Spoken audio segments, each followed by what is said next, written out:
이 아침에 하나님 앞에 예배하러 나오신 여러분을 우리 주님의 이름으로 환영합니다. 하나님께서 우리 예배 속에서, 우리의 기도 속에서 하나님이 우리에게 말씀하시고자 하는 것들이 온전히 들려지는 시간이 될 수 있기를 소망합니다. 사랑하는 하나님, 하나님께서 우리에게 은혜를 더하여 주셔서 오늘도 하나님 앞에 예배할 수 있는, 아침에 주님 앞에 나올 수 있는 건강도 주시고 마음도 허락하여 주시니 감사를 드립니다.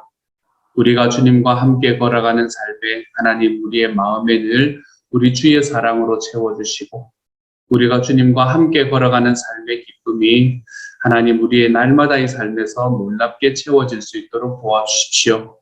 우리가 살아가는데 물질적으로 하나님께서 주시는 것이 얼마나 감사한 것인지를 다시 한번 깨닫게 하시고, 또한 하나님께서 우리에게 주시는 이 이웃을 향해서 걸어가는 이 삶을 하나님 우리의 삶에서 순간순간 경험하며 살아갈 수 있게 하여 주셔서 이 땅에서의 복을 넘어 하늘의 복을 쫓아 살아가는 우리 하나님의 사람들이 다 되도록 아버지여 도와주옵소서. 모든 말씀을 우리 주님 예수님의 이름으로 기도드립니다. 아멘. 하나님께서 우리에게 주시는 말씀을 함께 읽습니다. 고린도전서 16장 1절부터 12절까지의 말씀입니다. 고린도전서 16장 1절부터 12절까지의 말씀, 우리 같은 목소리를 읽도록 합니다. 함께 읽지요. 시작. 성도를 위하여는 연보에 관하여는 내가 갈라디아 교회들에게 명한 것 같이 너희도 그렇게 하라. 매주 첫날에 너희 각 사람이 수입에 따라 모아두어서 내가 갈 때에 연보를 하지 않게 하라. 내가 이를 때에 너희가 인정한 사람에게 편지를 주어 너희의 은혜를 예루살렘으로 가지고 가게 하리니, 만일 나도 가는 것이 합당하면 그들이 나와 함께 가리라. 내가 마게도냐를 지날 터이니 마게도냐를 지난 후에 너희에게 가서 혹 너희와 함께 머물며 겨울을 지낼 듯도 하니, 이는 너희가 나를 내가 갈 곳으로 보내어 주게 하려 함이라. 이제는 지나는 길에 너희 보기를 원하지 아니하노니, 이는 만일 주께서 허락하시면 얼마 동안 너희와 함께 머물기를 바람이라. 내가 오순절까지 에베소에 머물려 함은 내게 광대하고 유효한 문이 열렸으나 대적하는 자가 많음이라. 디모데가 이르거든 너희는 조심하여 그로 두려움이 없이 너희 가운데 있게 하라. 이는 그도 나와 같이 주의 일을 힘쓰는 자임이라. 그러므로 누구든지 그를 멸시하지 말고 평안히 보내어 내게로 오게 하라. 나는 그가 형제들과 함께 오기를 기다리노라. 형제 아볼로에 대하여는 그에게 형제들과 함께 너희에게 가라고 내가 많이 권하였으되 지금은 갈 뜻이 전혀 없으나 기회가 있으면 가리라. 아멘. 아멘. 고린도전서 16장의 말씀, 고린도전서의 마지막 장의 말씀으로 들어왔습니다. 고린도전서 16장은 전체가 사도 바울이 그때 있는 고린도 교회에 있는 사람들에게 대한 이 인사와, 그리고 자기가 마지막으로 하고 싶은 말을 이 고린도 교회 사람들에게 하는 이야기로 구성이 되어 있습니다. 이번에 읽으면서 저에게는 어떤 느낌이 들었나 하면, 이게 목회 편지 같은 느낌이구나, 이런 생각을 참 많이 하게 되었습니다. 지금 사도 바울이 이제 고린도 교회의 문제에 대해서 쭉 15장까지 쓰고 난 다음에 이제 마지막으로 목회 편지 하나 써서 그거를 딱 동봉해서 디모데를 통해서 고린도 교회로 전달하는 지금 그런 상황으로 보이게 됩니다. 먼저 첫 번째로 이야기하는 것이 연보에 관한 이야기입니다. 저는 연보라는 말이 참 좋은데요. 헌금보다 저는 연보가 더 좋거든요. 연보라고 이야기를 하면 하나님께 드리는 마음도 참 있지만 이 이웃과의 관계에서 훨씬 더 많은 그런 의미를 더 많이 가지고 있는 단어이기 때문에 저는 연보라는 단어가 참 좋습니다. 그래서 1절에서 성도를 위하는 연보에 관하여는 내가 갈라디아 교회들에게 명한 것 같이 너희도 그렇게 하라라고 이야기를 합니다. 여기서 말하는 갈라디아 교회에서 명한 것 같이 너희도 그렇게 하라라고 하는 이야기가 어떤 교훈을 이야기하는지 사실은 정확하지는 않습니다. 정확하지는 않지만, 제가 찾아놨던 걸 없애버렸군요. 여기에서 어떤 그거 말씀인지가 정확하지는 않지만 아마도 갈라디아서 6장에 나오는 말씀인 것 같다라는 생각을 제 마음으로는 하게 됩니다. 이 갈라디아 교회를 향해서 연보를 할 때에 6장 7절에서 이렇게 이야기하는 말씀을 볼 수 있게 돼요. 사람이 무엇을 심든지 그대로 거둘 것이다 라고 이야기하는 이 말씀입니다. 사람이 무엇이든지 그대로 거둘 것이다. 육으로 심으면 육으로 거두고 영으로 심으면 영으로 거둘 것이다 라는 이야기를 하는 이 과정 속에서 무엇을 심든지 그대로 거둘 것이다 라는 이 말씀이 아마도 갈라디아 교회들에게 이야기했던 사도 바울의 헌금에 관한 이야기가 아닐까라고 생각을 해봅니다. 사도 바울은 교회들에게 그때 당시에 있던 교회들에게 반드시 헌금을 하라라고 이야기를 하는 그런 이야기를 하지는 않았던 것 같아요. 반드시 헌금을 하는 것은 맞는데 뭐라고 이야기를 하는 게 아니냐면 억지로 헌금을 하는 것에 관해서 이야기를 하고 있는 것 같지는 않습니다. 사도 바울이 이야기하는 전체의 이 메시지를 통해서 제가 여러분에게 하는 메시지가 이제 사도 바울의 이야기를 제가 가지고 여러분에게 드리는 메시지들이거든요. 어떤 거에 대한 이야기를 하지 않다면 힘에 진하게 헌금하는 것, 이런 것들에 대해서 이야기를 하지 않습니다. 힘에 진하게 헌금한다라는 것은 내가 살아가는 삶이 이제 요만큼인데, 내가 그래서 헌금을 할 수 있는 게 요만큼인데, 그것보다 훨씬 더 많이 하면 하나님께서 훨씬 더 많은 복을 주실 것이다. 이런 이야기를 사도 바울은 하지 않습니다. 사도 바울이 이야기하는 헌금에 관한 원칙은 너무나 분명한 것 같아요. 오늘의 말씀의 2절에서도 그 원칙의 일부가 나오지 않습니까? 그렇죠? 사도 바울이 헌금을 이야기할 때 이렇게 이야기합니다. 매주 첫날에 너희 각 사람이 수입을 따라 모아두어서 내가 갈 때에 연보를 하지 않게 하라 라고 이야기를 합니다.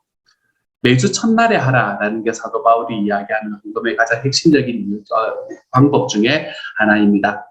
매주 첫날에 하라라는 말은 언제 하라는 이야기죠? 매주 첫날에 이때 사람들은 뭘 했을까요?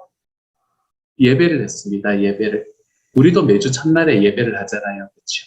그래서 매주 첫날에 예배를 할 때에 하나님 앞에 헌금을 하는 것이 맞다라고 이야기하는 거죠. 매주 첫날에라는 말에서 우리가 기억해야 되는 한 가지의 단어는 매라는 단어입니다. 매주일 날 우리가 만날 때마다 하나님 앞에 나아올 때마다 우리가 하나님 앞에 감사한 것들이 있기 때문에 그러한 감사한 것들을 하나님 앞에 드리면서 하는 헌금, 그것이 하나님 앞에 올바른 헌금의 모습이다 라고 사도 바울은 첫 번째로 이야기를 하고 있죠. 연보가 이 헌금이 첫 번째로 하는 첫 번째 방식이 매주 첫날에 매주 하는 것이다. 예배 때마다 하는 것이다. 라고 이야기를 한다면 그 다음에 나오는 이 원칙은 무엇인가 하면 수입에 따라 라고 이야기합니다. 수입에 따라. 저는 이 말씀이 참 좋습니다. 하나님께서는 사람들이 하나님 앞에 드릴 수 있는 만큼 드리는 것, 그것이 하나님께서 바라시는 방법이구나 라고 저는 이 말씀을 보면서 정말 깊게 생각하게 되었습니다. 정말로 하나님께서는 한 사람이 하나님 앞에 헌금을 드리는 것으로 인해서 삶이 너무너무 힘들어지는 것을 절대로 원하지를 않습니다. 제가 예전에 어떤 이단이었는지는 기억이 나지 않는데 그때 한참 신천지 이야기를 하다가 신천지였을 수도 있겠군요. 그러니까 하나의 비디오 클립을 보게 되었는데요. 거기에 보면 어떤 이야기가 있나 하면 어떤 할머니 한 분에 관한 이야기가 있었습니다. 그 교회를 다니는 어떤 할머니였었어요. 그 할머니는 서울에 아파트도 하나 가지고 계시고 그리고 굉장히 좀 건실하게 살아가시던 그런 분이셨던 것 같습니다. 그런데 이분이 이제 그곳에 가가지고 힘에 진하게 헌금을 해야 된다는 이야기, 하나님께서 더 많이 바치는 사람을 더 많이 바치는 사람에게 더 많이 축복하신다는 이야기, 이런 이야기를 계속해서 들으시면서 이제 어떤 일이 있을 때마다 자기가 갖고 있는 것들을 힘에 진하게 헌금을 하신 거예요. 그래서 나중에는 자기의 집도 팔고 그리고 난 다음에 이제 작은 연립주택 같은 곳으로 가다가 그리고 그 연립주택도 또 팔아가지고 교회에 헌금을 하고 또 이제는 단칸방에 살고 이제 그때 당시에 제가 그 비디오 클립을 보았을 때는 뭘 하고 계셨나 하면 단칸방에서 진짜로 우리 이제 가족들이 그러니까 얼마나 싫겠어요. 그렇죠? 그래서 다른 가족들하고는 완전히 떨어진 상황 속에서 단칸방에 머물면서 폐지를 주어가지고 그 폐지 주운 것도 그중에다 그것에 헌금하고 있는 이제 그런 거를 이렇게 보여주면서 이 사람이 하늘에서 하나님께 받을 상이 얼마나 크겠느냐 이런 이야기를 하고 있는 그런 비디오 클립을 보면서 야, 저런 것이 헌금의 원칙인가라는 생각을 제가 다시 한번 하게 되었습니다. 헌금은 절대로 힘에 지나게 하는 게 아니에요. 하나님께서 우리들에게 주시는 하나님의 마음, 내가 주님 앞에 감사한 것들이 하나님 앞에 조금씩 많아지면 그게 많아지는 만큼 하나님 앞에 들여가는 그것이 우리의 헌금이 되면 되는 겁니다. 그런데 그것은 어디에서 멈추어야 하냐면 말씀에 보면 수입에 따라라고 이야기하는 것이 우리에게 말하고 있는 바지요. 수입에 따라라고 이야기하는 것이 또 우리에게 가르쳐 주는 것은 뭔가 하면 헌금은 정액으로 하는 게 아니라 정률로 하는 게 맞다라는 걸 이야기를 해주는 말씀이기도 합니다. 정률이라는 것은 무슨 말이에요? 내가 받는 그거의 수입의 몇 퍼센트 이것이 맞다라고 이야기를 하는 거예요. 처음에는 많이 드릴 수가 없겠죠, 그렇죠? 예수님을 처음 믿으신 분들은 그 중에서 뭐 0.1% 이런 식으로 가는 거예요. 그러다가 내가 하나님 앞에 조금 더 감사거리가 많아지고, 내가 이거 조금 더 헌금을 해도 내가 사는데 별 문제가 없겠네 하면 0.5%. 그러다가 또 1% 헌금을 해요. 이게 퍼센트로 해서 하는 헌금이 오히려 하나님 앞에는 맞는구나라는 생각을 오늘의 말씀을 보면서 해보게 됩니다. 그래서 하나님께서는 우리에게 헌금을 할 때에 수입에 따라서 헌금을 하라라고 이야기를 하고 있는 거죠. 수입에 따라서 하는 헌금.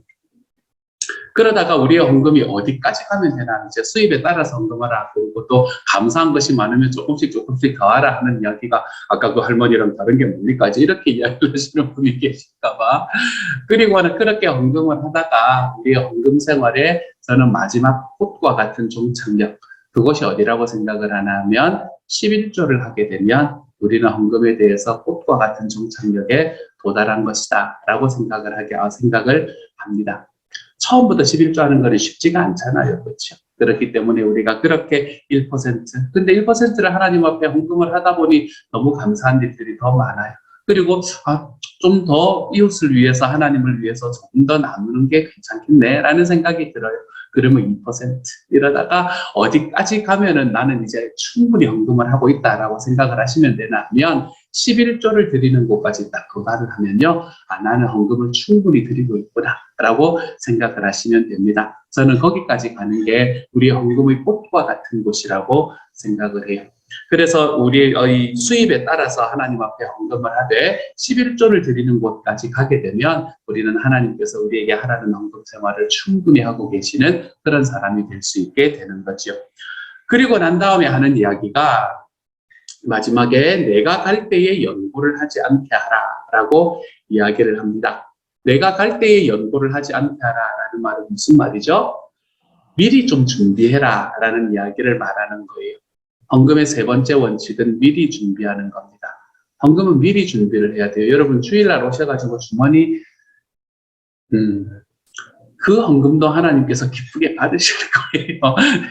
제가 좀 자꾸 극단적으로 이야기하려는 것 같아가지고 자꾸 저를 이렇게 누르고 있는데 그 헌금도 하나님께서 충분히 받으실 거예요. 이렇게 제가 예전에 많이 했던 거거든요. 헌금 바구니가 돌 때 이렇게 주머니에 손 집어넣어가지고 혹시 있나 이렇게 뒤져가지고 이렇게 다른 사람이 안 보게 손에 꼭 쥐어가지고 이렇게 헌금을 하던, 제가 어린 시절에 그렇게 하던 때들이 있었거든요. 그런 헌금도 하나님께서는 잘 받으실 겁니다. 기쁘게 받으시고 거기에 하나님이 복을 주실 거예요. 하지만 하나님 앞에 헌금을 할 때에 우리가 미리 준비한다라는 건 얼마나 소중한 일인지 모릅니다. 헌금은 가능하면 헌금 봉투를 그 전주에 집에 가져가셔가지고요. 그게 액수가 얼마가 되느냐 이건 중요하지 않습니다, 여러분. 헌금 봉투를 가지고 집에 가셔서 토요일 날 저녁에 준비해 두는 게 가장 좋다고 저는 생각을 합니다. 토요일 날 저녁에 내가 뭐 책을 쓰시려면 책을 쓰시고, 안 그러면 현금을 넣으려면 현금을 넣으시고, 그렇게 해서 내가 딱 준비를 해놓고 있다가, 그리고 주일 날 아침에는 그 헌금을 넣는 곳에 가서 내가 하나님 앞에 잠깐 기도하고 감사하는 기도 드리고, 그리고 헌금을 넣는 그러한 과정들이 우리에게 반복되기 시작하잖아요. 그러면 헌금은 그냥 내가 돈을 내는 것이 아니라 하나님 앞에 나의 감사를 바치는 일이 우리의 삶에 점점 이런 과정으로 우리에게 점점 자리 잡혀가게 될 거예요.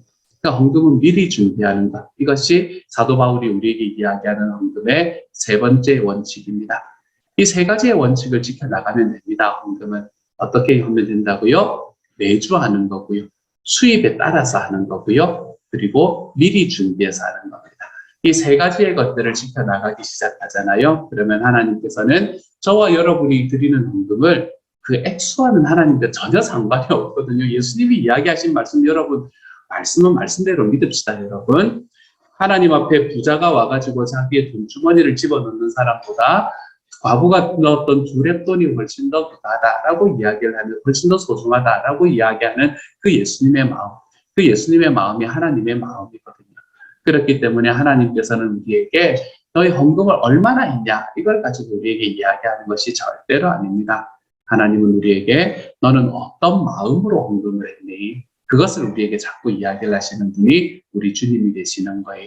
그러니까 여러분 헌금의 이 세 가지 원칙을 꼭 지키면서 헌금을 함으로 인해서 우리의 헌금 생활이 하나님 앞에 하나님께서 더 기뻐하시는 헌금 생활이 되어갔으면 좋겠습니다. 우리의 헌금의 세 가지 원칙은 어떻게 된다고요? 다시 한번 정리합시다. 우리는 매주 헌금하는 거고요. 그리고 수입에 따라 헌금하는 거고요. 그리고 미리 준비해서 헌금을 하는 겁니다. 이 세 가지의 헌금의 원칙을 따라서 하나님 앞에 걸어갈 때에 정말 여러분이 드리는 그 헌금 생활 속에서도 우리 하나님께서 주시는 은혜가 더 많이 있기를 소망합니다.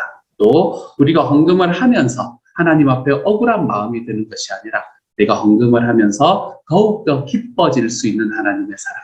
저는 그러한 하나님의 사람으로 변해가는 저와 여러분이 되어가기를 소망합니다. 사도 바울이 헌금에 관한 이야기를 고린도 교회에 한다라는 것은 생각보다 좀 이상한 이야기이긴 합니다. 사실은. 왜 그런가 하면 고린도 교회 우리가 고린도전서의 앞부분을 보면 사도 바울은 자기가 고린도 교회에서 하나도 이 후원을 받지 않았음을 굉장히 자랑스럽게 이야기하는 장면을 우리가 사실은 보았기 때문이에요. 사도 바울은 고린도 교회 제가 말씀드렸지만 자기가 세웠던 교회에서 후원을 받는 사람이었습니다. 빌립보 교회는 사도 바울이 복음 전파를 시작하는 첫날부터 계속해서 후원을 했다라고 이야기를 하는 그런 이야기를 들을 만큼 사도 바울은 자기가 세운 교회에서 후원을 받아서 선교사 생활을 하는 것이 너무나 당연한 사람이었어요. 그것이 사도 바울의 삶의 일부였습니다. 그렇지만 고린도 교회를 향해서는 좀 특별하게 이야기를 했죠. 고린도 교회를 향해서는 내가 너희들에게 물질적으로 도움을 받지 않고 내가 텐트 메이킹으로 사역을 했다는 게 얼마나 감사한지 모른다. 이렇게 이야기를 하는 것이 사도 바울의 고백이었어요. 그런데 그렇게 이야기한 분이 제일 마지막 장에 와서 헌금을 이야기를 한다라고 이야기하는 게 사실은 좀 맞지 않는 이야기 같이 보이기도 합니다. 하지만 3절의 말씀을 보면 여기에서 지금 사도 바울이 이야기하는 헌금의 이 이유가 헌금을 하는 어떤 헌금인가라는 것을 우리가 보면 우리가 사도 바울이 왜 이때 헌금 이야기를 하는지를 알 수 있게 돼요. 3절에서는 이렇게 말하지요. 내가 이럴 때에 너희가 인정한 사람에게 편지를 주어 너희의 은혜를 예루살렘으로 가지고 가게 하리니 만일 나도 가는 것이 합당하면 그들이 나와 함께 가리라. 이렇게 말합니다. 이 말씀은 우리에게 두 가지를 이야기를 해줘요. 오늘 헌금에 관한 이야기만 하다가 마무리가 되겠는데요. 이 말씀은 우리에게 두 가지 이야기를 해줘요. 첫 번째로는 지금 사도 바울이 말하고 있는 이 헌금은 사도 바울 자기가 받으려는 헌금이 아니다라는 게 분명합니다. 지금 이 헌금은 뭐 하는 헌금이에요? 예루살렘 교회로 가져가려는 헌금입니다. 예루살렘 교회로 왜 헌금을 가져가야 될까? 이것을 알기 위해서는 그때 당시의 상황을 잠깐만 아시면 되는데요. 그때 당시 예루살렘에 굉장히 큰 기근이 있었습니다. 지진과 함께 기근이 예루살렘을 덮쳤던 순간이었어요. 그래서 예루살렘에 있는 교회들이 물질적으로 너무나 힘든 순간이었습니다. 그래서 이제 다른 이방에 있는 교회들이 그때 당시에는 어떻게 보면 모교회잖아요. 그렇죠? 모교회 예루살렘 교회를 좀 도와줘야 하는 그런 상황에 놓여져 있었어요. 그래서 사도 바울이 지금 자기가 쓰려고 하지 헌금을 요구하는 것이 아니라, 진짜 힘들고 어려워서, 기근 때문에 어려워서 먹고 살 것이 없는 예루살렘 교인들을 위해서 자기가 세운 교회들의 헌금을 지금 요청하는 그런 말씀이 이제 오늘의 말씀이 되는 거죠. 그래서 이걸 가지고 예루살렘 교회로 가기 위해서 헌금을 요청을 하는 겁니다. 나는 안 받아도 되는데, 정말 힘들지 않냐, 우리 형제들. 그러니까 그 사람들 좀 돕기 위해서, 거기 위해서는 여러분이 헌금을 좀 해주셨으면 좋겠다라고 이야기를 요청을 하는 것이 오늘의 말씀인 거고요. 또 하나 여기에서 이야기가 볼 수 있는 게 사도 바울이 이 헌금을 어떻게 가져가려고 하는가라는 것을 우리가 보면 사도 바울이 참 어떻게 보면 철저한 사람이구나라는 생각을 하게 됩니다. 3절에 보면 내가 이를 때에 너희가 인정한 사람에게 편지를 주어 그 사람이 너희의 은혜를 예루살렘으로 가지고 가게 하리니. 여기서 너희의 은혜라는 것은 이 고린도 교회가 냈던 헌금을 이야기하는 거잖아요. 그렇죠? 그 헌금을 가지고 가는데 누가 가지고 간다고요? 내가 가지고 가는 게 아니라 너희가 인정한 사람이 가지고 가도록 할 거다라고 이야기를 하면서 4절에서 만약에 나도 가는 것이 합당하다고 너희가 생각을 하면 이 말인 거예요.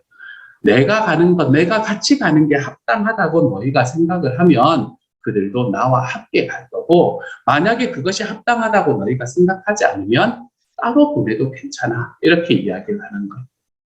이거는 뭐를 말하나 하면 헌금을 사용을 하고 헌금을 주고 그거는 사용하는 거잖아요.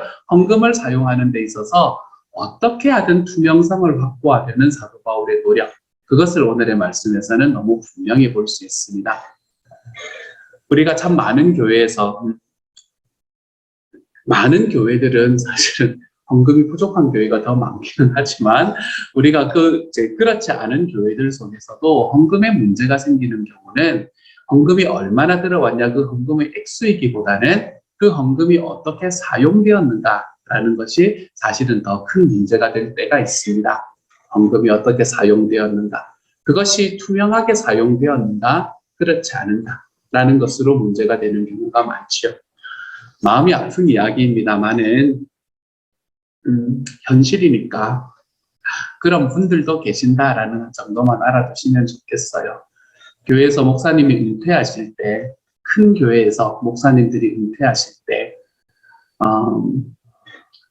자기의 마음에 맞는 사람을 그 교회에 세우려 하는 이유 중에 하나가 무엇인가 하면 그 목사님이 그때까지 운영해오던 비자금 이런 것들이 다른 데 드러나게 되면 너무나 수치스럽기 때문에 그것에 대해서 컨펌을 받고 그리고 자기의 후임을 세우는 목사님들이 많습니다. 많다고 하면 좀 아쉬운, 너무 힘드니까 그런 분들도 계십니다. 우리가 기업 회장하고 되게 비슷한 느낌인 것 같아요. 제가 보면서. 교회 안에서 성도들이 함께 드렸던 헌금, 그런 헌금들이 어떻게 투명하게 사용되고 있는가라는 것을 볼 수 있는 통로가 있는 것. 저는 그것이 교회에서 굉장히 소중한 길 중에 하나가 아닐까라고 생각을 합니다. 사도 바울은 어쨌든 오늘의 말씀 속에서 내가 이것을 가지고 가도 아무런 문제가 없잖아요. 그렇죠? 어차피 예루살렘으로 가는 길인데 나한테 주세요. 제가 잘 전달하겠습니다. 라고 이야기해도 아무런 문제가 없잖아요. 근데 그렇게 이야기하지 않고 뭐라고 말하냐면 여러분 안에서 여러분이 인정한 사람에게 그것을 주고 그 사람이 예루살렘으로 가는데 혹시나 나와 함께 가는 걸 여러분이 인정을 해주면 그러면 나하고 함께 갈 수도 있고, 만약에 그게 안 되겠다 그러면 저를 못 믿어서 그렇지 못하다라고 이야기를 한다면 따로 헌금을 전달하는 것도 나는 아무런 문제가 없습니다 라고 이야기하는 이 사도 바울의 이야기를 통해서 우리는 교회 안에서 헌금이 어떻게 투명하게 사용되고 있는가라는 것을 다시 한번 바라볼 수 있는 시간이 되면 좋겠다라고 오늘의 말씀을 보면서 제 마음에 그런 마음이 들었었어요. 저와 여러분이 함께 만들어가는 교회는 성도님들이 정말로 온 힘을 다해서 주시는 헌금, 그 헌금들이 얼마나 투명하고 얼마나 합당한 것에 사용되는가라는 것을 날마다 우리의 기도로, 우리의 마음으로 확인하면서 걸어갈 수 있는 그런 교회가 되었으면 정말로 좋겠습니다. 그래서 하나님께서 우리에게 주신 그 하나님 앞에 드려진 물질, 하나님 앞에 드려진 물질이 정말 제가 기도할 때 이야기하는 것처럼 주님의 나라를 위해서 사용되기 위해 우리가 힘써서 노력해 볼 수 있는 그러한 하나님의 공동체와 하나님의 사람들, 저는 저와 여러분이 그러한 길로 걸어갈 수 있기를 소망하고요. 특별히 이 시간에는 그렇게 사용하기 위해서 결정하시는 분들의 지혜, 그것을 위해서 여러분 좀 기도해 주셨으면 정말로 감사하겠습니다. 하나님 정말 올바른 곳에 주님께서 원하시는 그곳에 하나님 사용할 수 있는 지혜를 우리 공동체에도 허락해 주십시오. 우리가 그렇게 하나님 앞에 좀 기도하고 중보해 볼 수 있는 시간이 될 수 있기를 우리 주님 이름으로 소망합니다. 뒷부분의 이야기는 결국에 못했어요. 뒷부분에 디모데에 관한 이야기를 하고 있는데 앞부분보다는 더 훨씬 더 따뜻한 이야기니까 여러분 읽으면서 사도 바울이 갖고 있는 그 따뜻한 마음들을 조금 더 경험해 볼 수 있었으면 좋겠습니다. 오늘의 말씀에서는 헌금에 관한 이야기, 연보에 관한 이야기를 했습니다. 연보에 대해서는 3가지의 원칙을 지켜라. 매주 첫날에 매주 헌금해라. 매주 연보를 해라. 그리고 수입에 따라서 연보를 하고 그리고 미리 준비해서 연보를 해라. 라고 이야기하는 이 3가지의 메시지를 우리에게 전했습니다. 그리고 그렇게 드려진 헌금은 정말로 투명하게 사용할 수 있도록 같이 노력하자. 라고 이야기하는 이 이야기가 사도 바울이 오늘 이 고린도 교회를 향해서 또한 오늘을 살아가는 저와 여러분을 향해서 주시는 이 사도 바울의 메시지였습니다. 오늘 하루 또 우리의 평생 이렇게 하나님 앞에 헌금하며 이렇게 우리의 헌금을 사용하며 살아가 볼 수 있는 하나님의 사람들이 되어 가시기를 우리 주님 이름으로 축복합니다. 이 시간 같이 한번 기도합니다. 제가 한번 기도하죠. 주님, 우리의 헌금 생활을 다시 한번 돌아봅니다. 우리의 연보 생활을 다시 한번 돌아봅니다. 하나님, 우리가 하나님 앞에 드리는 연보가 주님께서 말씀하시는 이 헌금의 원칙, 3원칙에 따라서 드려지고 있는가 다시 한번 돌아볼 수 있게 하여 주시고 주님이여 정말 이 원칙들이 우리의 삶에 올바로 지켜져서 우리 하나님 앞에 우리 헌금에 우리 연보에 하나님 이 꽃을 피울 수 있는 열매를 맺을 수 있는 하나님 그곳까지 걸어가 볼 수 있는 하나님의 사람들이 다 될 수 있도록 도와주십시오. 그렇게 되고도 삶이 하나도 힘들지 않는 그러한 곳으로 걸어가 볼 수 있도록 주여 도와주옵소서. 이렇게 드려진 연보가 하나님 정말 사용될 때 투명하고 하나님의 나라에 합당하게 사용될 수 있도록 하나님께서 도와주옵소서. 그래서 주님 정말 누가 보아도 하나님이여 그 연보가 사용되는 것이 투명할 수 있는 그러한 하나님의 사람들로 하나님의 공동체로 우리가 변해갈 수 있도록 아버지여 도와주옵소서. 모든 말씀을 우리 주님 예수님 이름으로 기도드립니다. 아멘. 하늘에 계신 우리 아버지여 이름이 거룩히 여김을 받으시오며 나라 임하옵시며 뜻이 하늘에서 이룬 것 같이 땅에서도 이루어지이다. 오늘날 우리에게 일용할 양식을 주옵시고 우리가 우리에게 죄 지은 자를 사하여 준 것 같이 우리 죄를 사하여 주옵시고 우리를 시험에 들게 하지 마옵시고 다만 악에서 구하옵소서. 대개 나라와 권세와 영광이 아버지께 영원히 있사옵나이다. 아멘.